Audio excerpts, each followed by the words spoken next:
Okay, तो अब citizenship process है, इसमें हमें क्या देखना है, कैसे कैसे कौन कौन से पाथवे से हमें सिटीज़नशिप मिल सकती है। सबसे पहला पाथवे नेचुरलाइजेशन, जो बिल्कुल नॉर्मल नेचुरल तरीके से होता है। कोई भी पर्सन है वो फॉरेन लैंड में 3 to 5 years के लिए रहता है, और 3 years के बाद उसको पीआर मिल जाती है। तो लास्ट 5 years में से 3 years उसको पीआर के होने चाहिए और वो कॉन्टीन्यूसली रहना चाहिए। ठीक है, प्लस उसको एक लैंग्वेज टेस्ट और एक कल्चर इंटीग्रेशन टेस्ट क्लियर करना होता है। ठीक है, गुड मॉरल करेक्टर होता है। नेक्स्ट हमारे पास पाथवे आता है सिटीज़नशिप के लिए बाय इन्वेस्टमेंट। ठीक है, इसमें हम क्या करते हैं, जो हमारी फॉरेन कंट्री है उसमें, ओके, ठीक है, इसमें क्या होता है, जो हमारा क्लाइंट है या जो एप्लीकेंट है जिसने वीज़ा अप्लाई करा है, वो क्या करेगा, फॉरेन कंट्री में इन्वेस्ट करेगा। किस किस चीज़ों में, रियल इस्टेट में। ठीक है, नेक्स्ट आता है हमारे पास गवर्नमेंट के फंड्स में। नेक्स्ट आता है हमारे पास डोनेशन। इन तीनों जगह पे अगर वो एक अच्छा खासा अमाउंट में इन्वेस्ट कर देते हैं तो उसको राइट मिल जाते हैं वहाँ के सिटीज़नशिप अप्लाई करने की। ठीक है, बट प्रोसेस जो है वो टाइम टेकिंग है।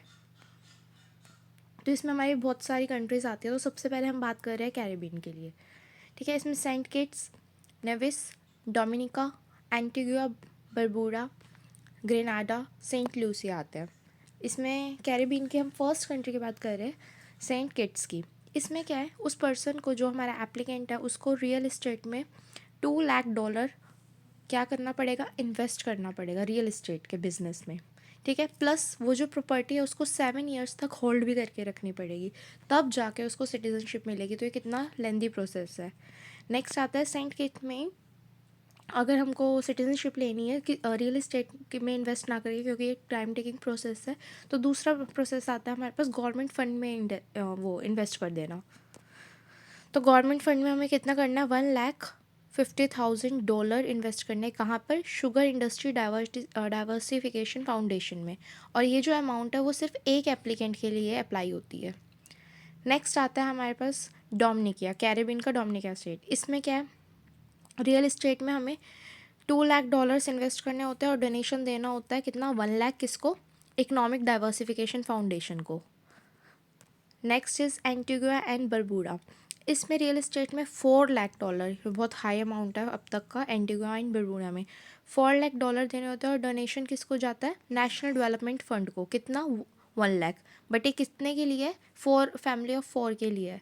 तो 4 लाख से 4 फैमिली, ये वाला याद रखना है। ठीक है, नेक्स्ट आता है टर्की। टर्की में भी $4 लाख है और कैपिटल इन्वेस्टमेंट अगर हम वहाँ पे करना है तो वो $5 लाख है। प्लस टर्की में थोड़ा सा और टफ है क्योंकि वहाँ पे साथ साथ ये इन्वेस्टमेंट करने के अलावा हमें क्या दिखाना पड़ता है, 50 जॉब क्रिएशन भी मतलब जॉब क्रिएट करनी पड़ती है 50 पीपल के लिए टर्की के, तब जाके इसको क्या मिलेगा, सिटीजनशिप। नेक्स्ट आता है माल्टा या सिप्रस। तो साइप्रस को अभी साइड करते हैं बिकॉज ये करेंटली सस्पेंडेड है। माल्टा में देखते हैं क्या है। इसमें बहुत हाई वैल्यू इन्वेस्टमेंट होती है। कौन से प्रोग्राम से होती है, इंडिविजुअल इन्वेस्टर प्रोग्राम, आईआईपी से। इन्वेस्टमेंट कितनी है, £6,50,000।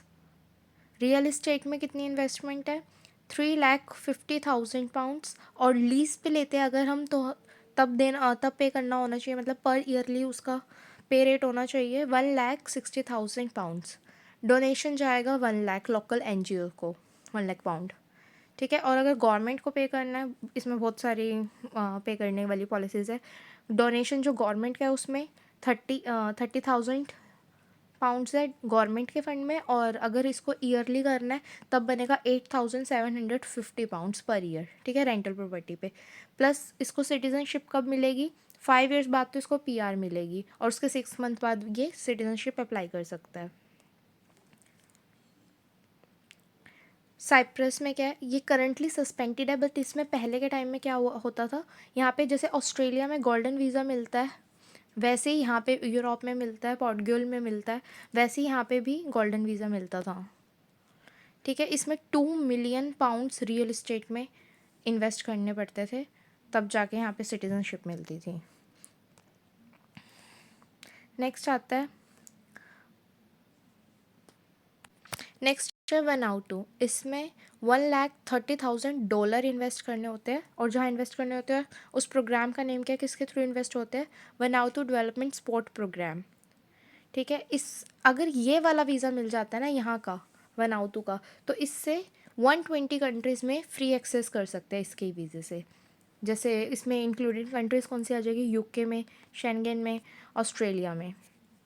यूएस की बात करते हैं, ये हम पहले भी पढ़ चुके हैं, हर पीडीएफ में आता है यूएस का। तो इसमें $1 मिलियन इन्वेस्ट करने होते हैं बिजनेस में, रियल इस्टेट के बिजनेस में, प्लस 10 जॉब क्रिएशन करनी होती है। और उसके बाद हमको मिलता है ग्रीन कार्ड, लेकिन कंडीशनल। कंडीशनल और अनकंडीशनल मैं ऑलरेडी बता चुकी हूँ।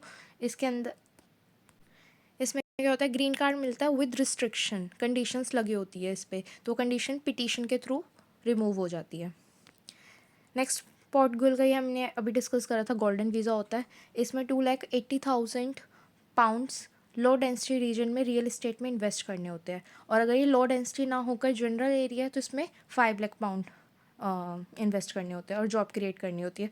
देन 5 ईयर उस इन्वेस्टमेंट को 5 साल तक मेंटेन करके रखना होता है। उसके बाद पीआर अप्लाई होता है, देन सिटीजनशिप मिलता है।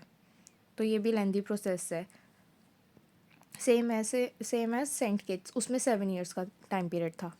नेक्स्ट आता है कनाडा का स्टार्टअप वीज़ा। स्टार्टअप वीज़ा मैं पहले ही बता चुकी हूँ। इसमें क्या था, कोई एक कंट्री है नॉर्मल नेशनल कंट्री और दूसरा फॉरेन कंट्री जहाँ पे हमें जाना है।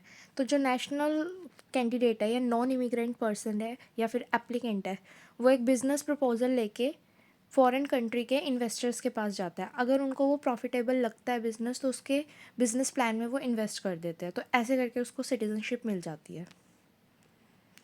नेक्स्ट है कनाडा इन्वेस्टर प्रोग्राम। स्टार्टअप अलग है, इन्वेस्टर में वो इन्वेस्ट करेगा। तो ब्रिटिश कोलंबिया और क्यूबेक में क्या होता है, रीजनल इन्वेस्टमेंट प्रोग्राम होते हैं। वहाँ पे क्या कहते हैं, इन्वेस्ट करके वो सिटीजनशिप ले सकते हैं या कोई इकोनॉमिक डेवलपमेंट प्रोजेक्ट में इन्वेस्ट कर दे। नेक्स्ट आता है लातविया इन्वेस्टर वीज़ा। इसमें कितना 2,50,000 पाउंड रियल इस्टेट के अंदर इन्वेस्ट करना होता है। और अगर गवर्नमेंट बॉन्ड की बात करें, गवर्नमेंट फंड की, तो उसमें 2,59,000 पाउंड्स करने पड़ते हैं। और 5 ईयर्स के बाद पीआर मिलती है, लेकिन सिटीजनशिप 10 ईयर्स के बाद मिलती है। तो अब तक के लेंदी कितना रह गया, एक हमने कनाडा देखा था, उसके बाद सेंट किट्स देखा था, उसके बाद लातविया। ठीक है, नेक्स्ट आता है स्विट्ज़रलैंड का स्विस रेजिडेंसी प्रोग्राम। इसमें स्विट्ज़रलैंड के इकनॉमी को रन अप करने के लिए इन्वेस्टमेंट करनी पड़ती है, और ये सबसे लेंथीएस्ट प्रोसेस है क्योंकि इसके अंदर सिटीजनशिप लेने के लिए 12 ईयर्स लगते हैं। तो स्विट्ज़रलैंड, लातविया और सेंट किट्स, और एक और था ना 10 ईयर्स लातविया वाला। ठीक है, नेक्स्ट प्रोसेस आता है या नेक्स्ट पाथवे है सिटीजनशिप लेने का, बाय डिसेंट्स। अगर किसी के एंसेस्टर उस फॉरेन कंट्री से है, तो आगे जो उसके डिसेंट्स होते हैं, जो भी फैमिली ट्री में आते हैं, वो सारे भी बाय डिसेंट्स क्या हो जाएंगे, सिटीजनशिप ले लेंगे वहाँ की। और ये वाला क्या कहते हैं, ये वाला जो बाय डिसेंट वाला पाथवे है, ये कहाँ पे होता है, आयरलैंड में, इटली में एंड पोलैंड में। नेक्स्ट आता है बाय मैरिज। अगर यूएस सिटीज़न से मैरिड है कोई, तो वो 3 ईयर्स में उसको ग्रीन कार्ड मिल जाएगा। और अगर कोई फ्रेंच सिटीज़न से मैरिड है तो उसको 4 ईयर्स में ग्रीन कार्ड मिलेगा। बाय बर्थ, जिसको बोलते हैं जस्ट सॉली। जस्ट सॉली कंट्री कौन सी है, यूएस एंड कनाडा। अगर आप इसके अंदर बॉर्न हुए हो इस कंट्री में, तो फिर बाय बर्थ आप यहाँ के सिटीज़न हो। ठीक है, बाय एडॉप्शन। एडॉप्शन में पेपर वर्क करके, लीगल सिविक पेपर वर्क करके बाय एडॉप्शन के थ्रू भी सिटीजनशिप मिल सकती है, अगर उसके जो पेरेंट्स हैं वो उस पर्टिकुलर कंट्री के सिटीज़न हैं। तो ये बाय एडॉप्शन के सिटीजनशिप कहाँ कहाँ चलता है, यूएस में, जर्मनी में और फ्रांस में। बाय टैलेंट्स एंड स्किल्स, इसके अंदर स्पेशल वीज़ा है। जैसे यूएस का O1 वीज़ा था, O का मतलब extra ordinary abilities. And Australia का ग्लोबल टैलेंट वीज़ा था, ये भी हम पढ़ चुके हैं। ऑस्ट्रेलिया नहीं, यूके का ग्लोबल टैलेंट वीज़ा था, ये भी हम पढ़ चुके हैं। और नेक्स्ट कंट्री आती है जिसमें ये वीज़ा लगता है, special visa, Austria. By asylum and refugee status, तो हमें सिटीज़नशिप कैसे मिल सकती है, अगर हम मीडिया के थ्रू, एफआईआर के थ्रू, कंप्लेंट के थ्रू ये प्रूफ कर दे कि जिस कंट्री में हम रह रहे हैं वहाँ पे हमें हार्म हो सकता है, परसिक्यूशन का केस है ड्यू टू रेस, रिलीजन और एथनिसिटी या नेशनैलिटी की वजह से या पॉलिटिकल ओपिनियन की वजह से, तो वहाँ पे हमें क्या मिल जाएगा, असाइलम मिल जाएगा अगर हम प्रूव कर देते हैं। तो ये कहाँ कहाँ पे एप्लीकेबल है, जर्मनी, स्वीडन में, कनाडा में। कनाडा में तो इवन रीसेटलमेंट प्रोग्राम भी है, और 3 इयर्स अगर ये रिफ्यूजी वहाँ पे रहते हैं तो उनको पीआर मिल जाती है 3 इयर्स बाद। यूएस में ग्रीन कार्ड मिल जाता है 5 इयर्स रहने के बाद। नेक्स्ट आता है हमारे इसमें special economic and regional programme. इसमें तो पीआर मिलता ही है क्योंकि ये रीजनल प्रोग्राम है। जहाँ पे रीजनल वर्ड आ जाता है, वो जो लोकेलिटी या सोसाइटीज़ होती है वो बहुत अंडर डेवलप्ड होती है या अंडर रिप्रेजेंट होती है। तो ऐसी जगह को वर्कर से ऑक्यूपाई करने के लिए या इमिग्रेंट्स को अट्रैक्ट करने के लिए वहाँ पे पीआर का वो दिया जाता है कि पीआर मिल जाएगी अगर यहाँ पे आके वर्क करोगे। तो कनाडा में ऐसा क्या है, जो अटलांटिक कनाडा है, वहाँ पे एक प्रोग्राम है अटलांटिक इमिग्रेशन पायलट प्रोग्राम, जहाँ पे अगर वर्कर्स जो भी सुटेबल कैंडिडेट्स होते हैं अगर वो आके वहाँ पे वर्क करेंगे तो उनको पीआर मिल जाती है। ऑस्ट्रेलिया में ऐसे ही एक है रीजनल स्पॉन्सर्ड माइग्रेशन स्कीम, जो अंडर रिप्रेजेंट कंट्रीज़ होती है, लोअर जिसका इमिग्रेशन रेट है ऑस्ट्रेलिया से, वहाँ की उस कंट्री के जो कैंडिडेट्स अगर इधर आके वर्क करते हैं रीजनल स्पॉन्सर्ड माइग्रेशन स्कीम वाले एरिया में, तो इनको भी पीआर मिल जाती है। नेक्स्ट आता है रिटायरमेंट वीज़ा रेजिडेंसी। पोर्टुगल में D7 वीज़ा मिलता है जिसमें पैसिव इनकम हमें शो करनी पड़ती है, और प्लस 6 मंथ रहना पड़ता है उसी कंट्री में सिटीज़नशिप अप्लाई करने से पहले। फॉर एग्जांपल 5 इयर्स तो टोटल रहना पड़ रहा है।